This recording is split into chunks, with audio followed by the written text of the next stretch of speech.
Tidak ada orang yang nyari tidak enak. Semua orang nyari seneng dalam hidupnya.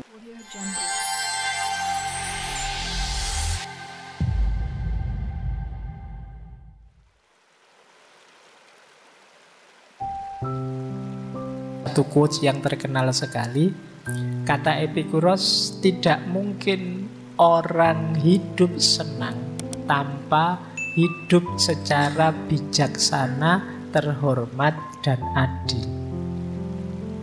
Dan tidak mungkin orang hidup bijaksana, terhormat, adil tanpa hidup yang menyenangkan.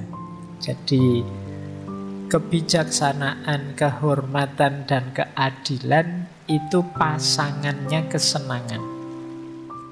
Makan itu enak, tapi kalau kita budaya makan kita tidak bijaksana, tidak terhormat, dan tidak adil, maka dia tidak akan jadi sumber kenikmatan. Budaya makan yang tidak bijaksana, misalnya makan kok tidak tahu batasnya, terlalu banyak atau terlalu sedikit, atau makannya tidak terhormat. Ya makan enak sih, tapi tadi nipu, ngutil, misalnya makan yang tidak terhormat, atau tidak adil.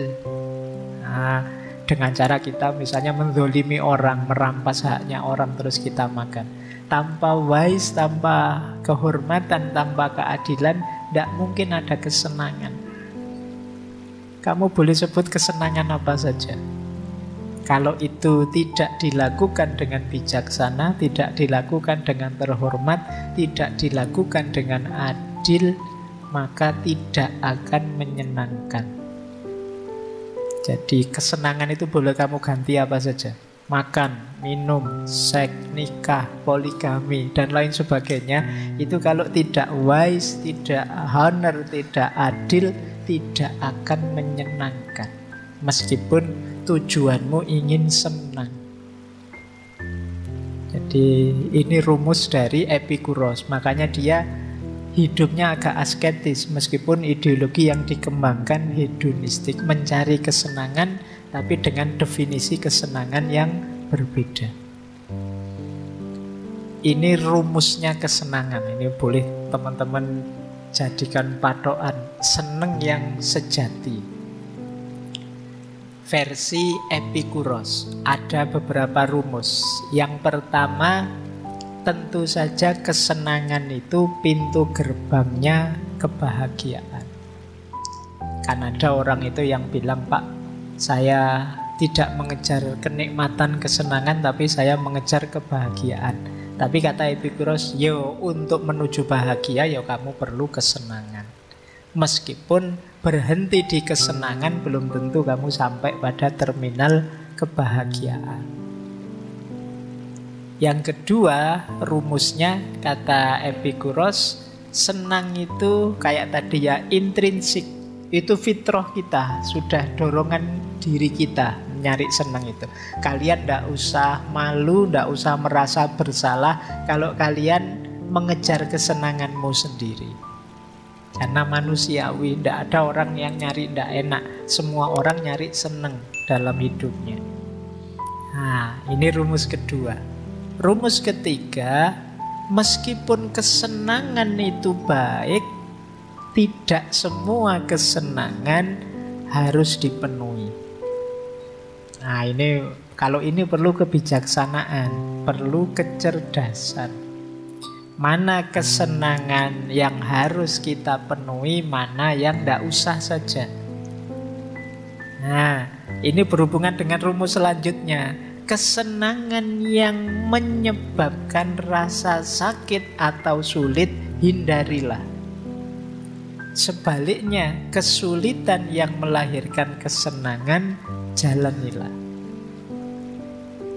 Ini nanti berhubungan dengan pernah kita membahas sesi tentang pengorbanan. Kadang-kadang demi kesenangan yang lebih panjang, lebih luas, kita korbankan yang sekarang. Saya capek sebentar, ndak apa-apa. Yang penting nanti orang-orang seneng, saya dapat pujian. Nah ini milih ndak seneng dulu demi senang yang lebih panjang, lebih besar nantinya. Atau sebaliknya. Jadi menghindari kesenangan demi nanti biar tidak sakit. Ya kayak disuruh pakai masker misalnya, itu kan tidak enak. Jan-jannya ya kalau bisa dibuka biar nafas kita bebas. Tapi kalau saya tidak pakai masker nanti gampang flu, gampang pilek, nanti ada COVID. Sudahlah tak pakai saja meski tidak enak, biar nanti tidak sakit. Nah ini juga kesenangan. Jadi ini boleh dipakai dalil, kok nyari susah sih pakai masker? Enggak, karena saya ini bukan nyari susah, tapi menghindari susah yang akan datang. Nah ini juga termasuk kesenangan. Rumus menyikapi kesenangan, termasuk yang manusiawi. Kemudian lebih baik membatalkan satu keinginan daripada berupaya terlalu keras mendapatkannya sampai mengorbankan banyak hal yang lebih penting. Jadi kalau kita punya keinginan, kejarlah kesenangan itu. Tapi kalau biayanya terlalu besar, ya ngapain juga. Kayak tadi, Pak, saya pingin HP terbaru, Pak.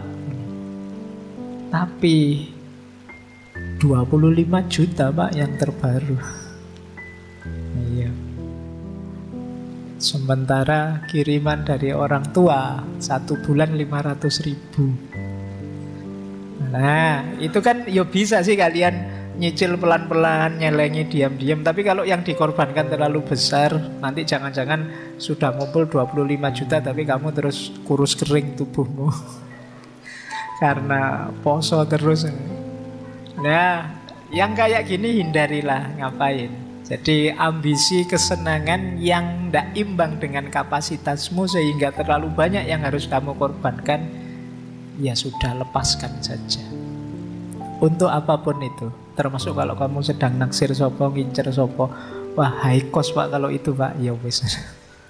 Daripada kamu tekor banyak, wong yo ndak mesti diterima. Jadi harus taktis, strategis ya. Jangan sampai nanti malah kamu berkorban terlalu banyak untuk hal yang ternyata tidak terlalu penting, hanya karena mengejar harapanmu akan kesenangan. Nah, termasuk yang terakhir, kadang-kadang kita harus siap sakit sebentar untuk senang yang lebih panjang. Tidak masalah kalau itu kan.